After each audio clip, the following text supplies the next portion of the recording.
Episode 14, apa yang akan kamu dapatkan ketika kamu memanipulasi orang hanya karena egomu? Episode kali ini hanya sebagai reminder dan pesan moral kepada kalian, karena sejauh ini 15 episode tentang manipulasi beserta pembukanya yang saya ajarkan itu belum masuk ke manipulasi yang kejam. Dan setelah video ini, saya akan membahas teknik manipulasi yang kejam dan tidak bermoral. Tapi sebelumnya kita review ulang tentang episode-episode sebelumnya. Jika kalian belajar dengan sungguh-sungguh, ada 3 hal yang bisa kalian pelajari dari video manipulasi saya. Pertama, mencegah agar kamu tidak dimanipulasi orang lain.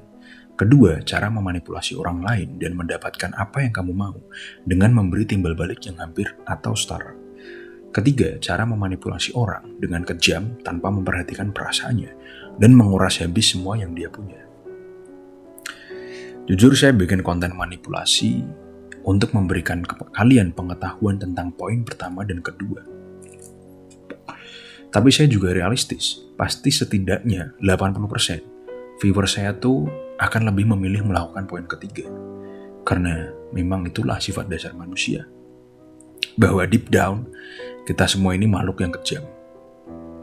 Saya yakin banyak dari viewer saya yang belajar manipulasi karena ingin balas dendam atau memuaskan egonya untuk mendapatkan banyak hal secara gratis atau cuma-cuma.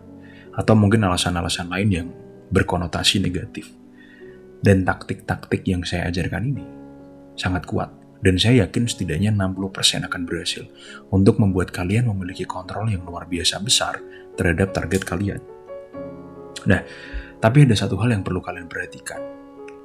Kita analogikan menguasai manipulasi itu seperti kalian mendapatkan sabuk hitam karate. Kalau di karate, kalian diajarkan untuk menang atau bahkan membunuh lawan kalian ketika berkelahi. Tapi bukan berarti kalian bisa menantang semua orang untuk berkelahi. Bukan berarti kalian bisa mengajak semua orang yang kalian temui itu untuk ayo berantem gitu. Karena sejatinya, seseorang yang menguasai karate bukanlah orang yang jahat dan berbahaya. Yang menjadikan dia jahat atau dia baik, itu cara dia menggunakan ilmunya. Sama seperti manipulasi. Ketika kamu sudah menguasainya, bukan berarti semua orang bisa kalian kendalikan. Dan saya harap kalian tidak mempraktekkan teknik yang saya ajarkan untuk hal-hal yang jahat dan kejam. Sekarang kita langsung masuk ke intinya. Asumsikan kamu ingin bahagia. Faktanya ketika kamu mencari kebahagiaan dengan memanipulasi orang lain untuk membantumu bahagia, kamu tidak akan bahagia.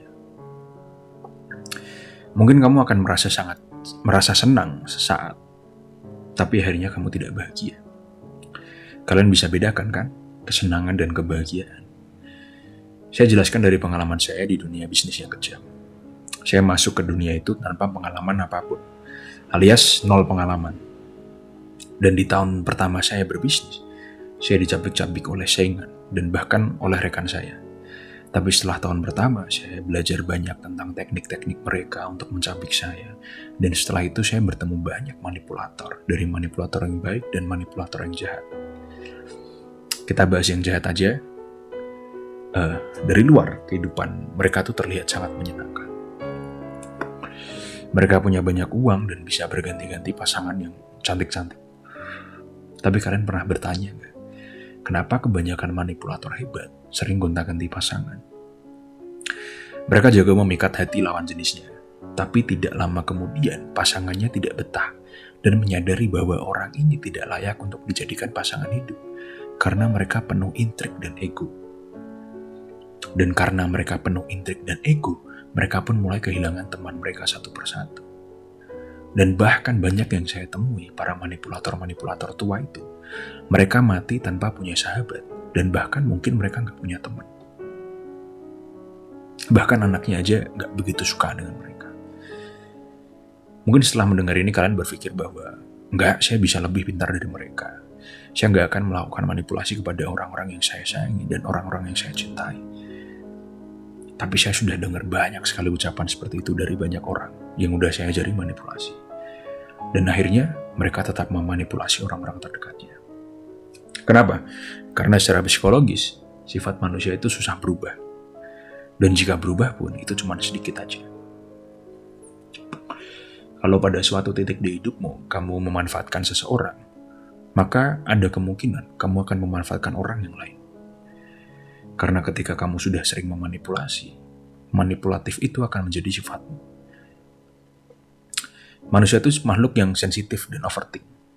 Jika suatu saat nanti ada kondisi bahwa kamu merasa temanmu akan mengkhianatimu, atau keluarga mengecewakanmu, dan sebagainya, maka kamu akan mengkhianati mereka lebih dulu. Lalu lama-kelamaan ini akan menjadi watak, yang dimana kamu tidak bisa percaya dengan orang lain, termasuk teman, pasangan, dan bahkan mungkin keluargamu. Lalu hidupmu akan dipenuhi rasa was-was bahwa kamu akan dimanipulasi.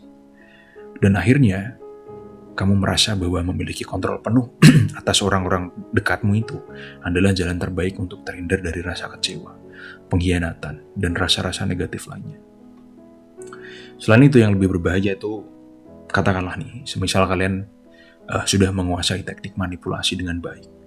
Kalian mencoba memanipulasi semua orang. Dan apesnya, kalian ketemu manipulator yang lebih hebat. Atau mungkin kalian ketemu saya gitu aja deh. Lalu, apa outputnya? Ya, bukannya saya sombong, tapi kalian pasti bakal kalah. Karena kita, para manipulator-manipulator hebat, kita sudah punya banyak sekali pengalaman. Dan kita juga sering banget menghadapi para manipulator-manipulator lain. Oke, intinya ketika kalian menggunakan manipulasi ini hanya untuk kepentingan ego kalian, kalian akan berakhir dengan kehidupan yang tidak akan damai. Dan kalian akan menjadi korban dari salah satu predator terbesar yang menjadi faktor utama bunuh diri, yaitu kesepian. Maka dari itu, bijaklah dalam menggunakan ilmu. Oke, sekian dari kuliah kita hari ini. Jangan lupa like, share, dan subscribe.